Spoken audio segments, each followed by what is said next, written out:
Have you ever heard of the land of make-believe, right? And yet if I asked you to show it to me on a map, could you? Probably not, because it exists in our mind.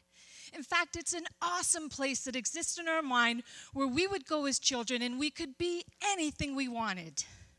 We could be superheroes, or astronauts, or accountants. Maybe not accountants. But pretty much anything else our imagination could think of in the land of make-believe we could be. When I was 7 years old, I used to make believe I was adopted. I did, because you see, my family was not well off, and I hated the fact that there were 6 of us living in this cramped, dingy, dark, one-bedroom basement apartment. And I remember one time when my brother Michael got in trouble at school, I overheard one of my favorite teachers say to another teacher, "Well, what do you expect? They live on the wrong side of the tracks." Now, I was too young to really know what that meant, but I was old enough to know it made a difference to people, and I didn't want to be different. Not like that. So I made believe I was adopted, and that my real parents, who happened to be rich, were going to realize their mistake and come back for me. But of course, they never did, because I was living in the land of make-believe. For some of us, the land of make-believe is one of the best places we have ever been. But maybe you're like me, and you haven't been able to make a visit to that place in a very long time. Because maybe, like me, you've been too busy visiting other places like Stressed Out City or Grim Reality.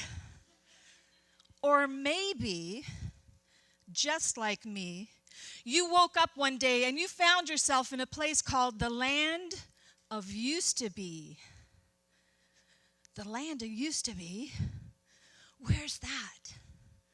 Well, just like the land of make-believe is a place you go in your mind as a child, the land of used to be is a place you go in your mind as an adult.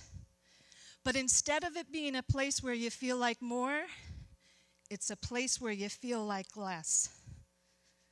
Not sure if you've ever been there? Let me ask you this. Have you ever found a photograph of yourself from, say, 10 or 15 years ago, and you've been amazed at all the changes in yourself, and maybe just a little critical? Me too. About 3 years ago, I found this old picture I thought I had lost. It was me in university. So I'm looking at this picture, and I'm smiling at the me in the picture. But then something weird happened. The longer I looked at this photograph, the more critical I became of the me today. Man, you used to be better looking. You used to be cooler. You used to be thinner. Have you ever caught yourself doing that? It's like you spend so much time comparing yourself to what you used to be compared to what you think you are now in a negative way. Well, that's living in the land of used to be. Does it seem like a very happy place? Does it seem like a very healthy place?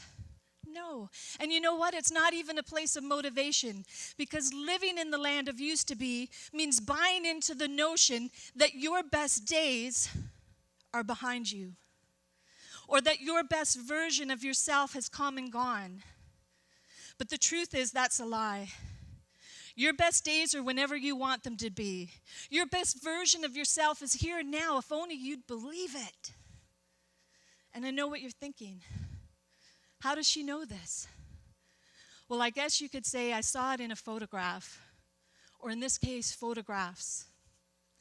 Because you see, in this world now, this era of 24-hour news, we have sat in the comfort of our living rooms watching every manner of human tragedy, both naturally made and man-made. And the scene is always the same. Those that are left behind clutching the photographs of the people that they've loved and lost. And when you look at the faces in those photographs, you see every type of person, tall and short and fat and skinny, big hair, no hair, crooked teeth, big nose, little ears, you name it. Every manner of imperfection.